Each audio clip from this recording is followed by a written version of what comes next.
Dalam konteks pembelajaran aktif, guru dan dosen itu bukan satu-satunya sumber belajar, tapi guru dan dosen berperan sebagai fasilitator.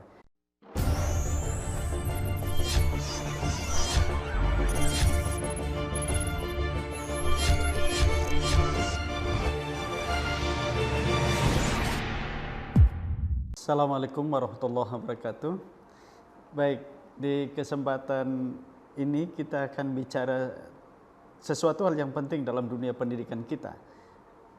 Saya katakan penting, ini bisa jadi tantangan, tapi sekaligus juga bisa menjadi opportunity, ya, peluang. Masa depan pendidikan dan ujian Chat GPT. Tapi sebelum kita bicara hal ini, saya ingin sampaikan dulu bahwa dunia pendidikan itu dunia yang amat kompleks, menantang, dan mulia. Kenapa saya katakan kompleks? Karena spektrumnya yang sangat luas. Bicara apapun pasti berkelindan dengan persoalan pendidikan. Persoalan kemiskinan itu pasti terkait juga dengan persoalan pendidikan.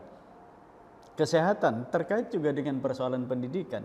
Peluang tenaga kerja, perceraian, kasus pernikahan, nikah cerai dan lain sebagainya, itu juga akan berkelindan dengan persoalan pendidikan. Kemajuan satu bangsa juga akan ditentukan oleh persoalan pendidikan ini.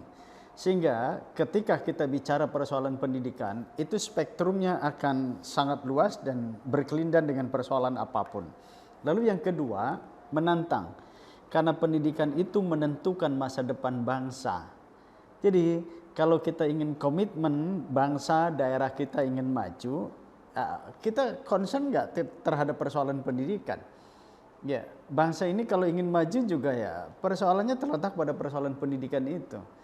Hal yang sangat terkenal yang sering kita dengar bahwa ketika Jepang dibom oleh sekutu, Hiroshima dan Nagasaki itu, hancur lebur itu, yang ditanyakan oleh kaisar pertama kali itu ada berapa guru, sisa guru yang masih hidup.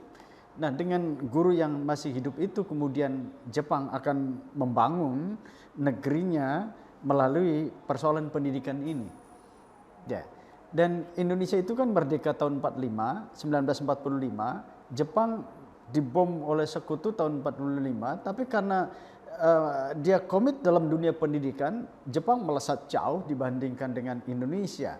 Yang kita baru ada perhatian dalam dunia pendidikan, terutama guru dan dosen itu ketika munculnya Undang-Undang Nomor 14 tahun 2005. Tapi sebelumnya kan tidak ada sama sekali.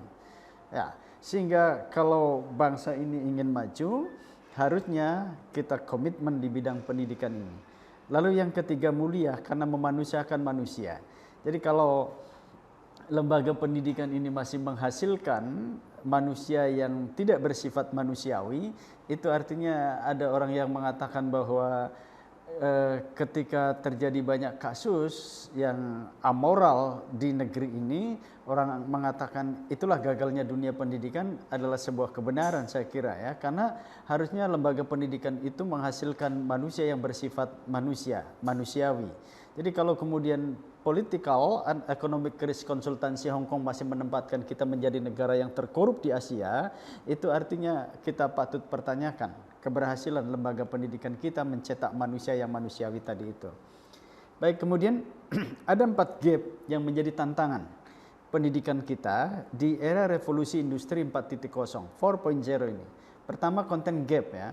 Kesenjangan kebutuhan konten pembelajaran di dunia maya dan media bahan ajar guru.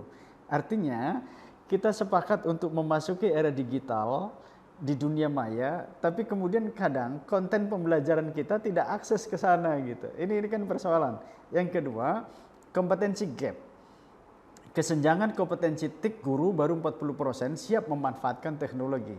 Jadi artinya masih ada banyak di antara kita, 60%, yang belum mampu berselancar dengan teknologi, memanfaatkan teknologi. Guru-guru kita terjebak pada pembelajaran yang manual, mindsetnya tidak berubah, masih seperti lagu Aku Masih Seperti Yang Dulu. Ini kan saya kira persoalan, ya, kompetensi gap guru kita. Lalu yang ketiga, teknologi gap, kesenjangan generasi antara siswa, guru, dan orang tua.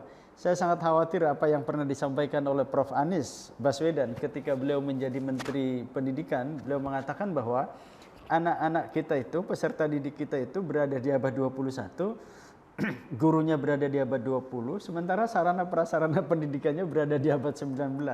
Ini kan gap yang terlalu jauh, sementara kita ingin cepat tapi sarananya tidak menunjang gitu, cepat maju ya. Lalu yang berikutnya jaringan gap, kesenjangan komunikasi dengan teman sejawat atau jaringan yang bisa diakses. Ini saya kira persoalan juga kalau kemudian tidak diantisipasi ya. Kita ingin berselancar dengan era teknologi tapi kemudian gawainya, jaringannya tidak didukung dengan fasilitas yang mumpuni gitu. Lalu kemudian tren yang berkembang dalam sistem pendidikan di era revolusi 4.0 adalah pertama, kegiatan pembelajaran dapat dilakukan di lokasi dan waktu yang fleksibel. Artinya sekarang bisa dilakukan dimanapun, kapanpun. Tinggal kita janjian, Anda berada di rumah, saya di rumah, masing-masing ini juga bisa berjalan proses pembelajaran itu. Tidak harus secara formal ketemu, ya seperti selama ini terjadi. Jadi artinya bisa saja dosen gurunya di rumah atau di kantor, Anda berada di rumah atau dosennya di kampus, mahasiswanya ada di rumah, itu kan bisa berjalan ya sesuai dengan perjanjian yang dilakukan.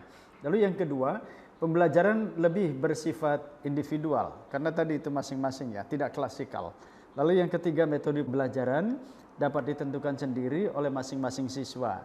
Ya, ini karena tadi yang sifatnya individualistik itu. Pembelajaran lebih banyak berbasis proyek karena nanti siswa dituntut untuk aktif, mahasiswa lebih dituntut aktif, mandiri, mengerjakan proyek yang disampaikan oleh guru atau dosen tugas-tugasnya. Lalu yang berikutnya, pembelajaran empiris eksperimental mendapat porsi yang lebih besar. Jadi tidak teoritik semuanya ya, tapi justru yang empirik eksperimental tadi yang bersifat proyek itu lebih besar dilakukan oleh siswa dan mahasiswa kita. Kemudian siswa dimotivasi untuk belajar melakukan penalaran dan penafsiran data. Ya, itu yang kemudian dalam konteks kita sekarang ada high order thinking skill ya, berpikir tingkat tinggi, tidak biasa-biasa saja. Kalau yang biasa-biasa saja nanti peran guru dan dosen akan bisa dikalahkan oleh teknologi. Evaluasi belajar tidak lagi menggunakan metode konvensional tapi sangat disesuaikan dengan tadi model pembelajaran yang kita lakukan. Siswa didorong untuk aktif berpartisipasi dalam desain dan revisi kurikulum. Jadi kurikulum itu tidak melulu wilayah guru dan dosen atau pemerintah, tetapi juga peserta didik dilibatkan. Kira-kira apa yang harus dilakukan dalam proses pembelajaran itu. Yang berikutnya, siswa didorong untuk lebih mandiri dalam belajar dan guru hanya sebagai fasilitator pembelajaran. Dalam konteks pembelajaran aktif, guru dan dosen itu bukan satu-satunya sumber belajar, tapi guru dan dosen berperan sebagai fasilitator. Jadi semangat dari pendidikan 4.0 adalah menciptakan iklim pembelajaran yang merdeka dan memberikan ruang kepada siswa untuk mandiri dan independen dalam belajar. Baik, ini core yang ingin saya sampaikan. Tantangan platform chat GPT. Ya, platform chat GPT itu generative pre-trained transformer. Belakangan ini sedang ramai diperbincangkan. Pengguna media sosial terutama ya. Pasalnya, platform chat GPT yang dikembangkan perusahaan artificial intelligence Open ini dianggap bisa membantu pekerjaan manusia dalam menemukan jawaban atas pertanyaan yang diajukan. Padahal versi ini masih dalam tahap percobaan. Tapi program komputer sangat natural sehingga bisa diperintah membuat esai dan puisi. Ini nanti akan mengalahkan yang selama ini kita bisa chat, bisa klik internet ya, kemudian semua itu, tapi kan tidak lengkap, tidak bisa diajak dialog gitu secara bebas untuk membuat misalnya esai, penelitian, memberikan data dan lain-lain. Ya misalnya Google itu kan, tapi kan belum lengkap betul gitu. Ini tantangan yang terbaru dalam dunia pendidikan kita.